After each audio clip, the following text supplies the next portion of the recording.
بسم اللہ الرحمن الرحیم۔ شروع اللہ کے نام سے جو بڑا مہربان نہایت رحم کرنے والا ہے۔ حضرت ابو سعید خدری رضی اللہ عنہ سے روایت ہے کہ نبی کریم صلی اللہ علیہ وسلم نے فرمایا، راستوں میں بیٹھنے سے اجتناب کرو۔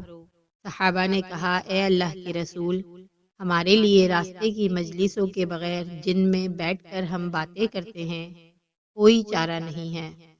رسول اللہ صلی اللہ علیہ وسلم نے فرمایا، اگر تم مجلس کے بغیر نہیں رہ سکتے تو راستے کا حق ادا کرو۔ لوگوں نے کہا، اس کا حق کیا ہے؟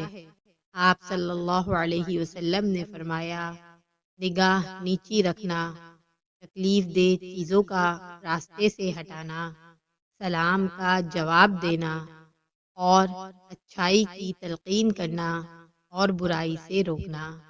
صحیح مسلم، حدیث نمبر 5648۔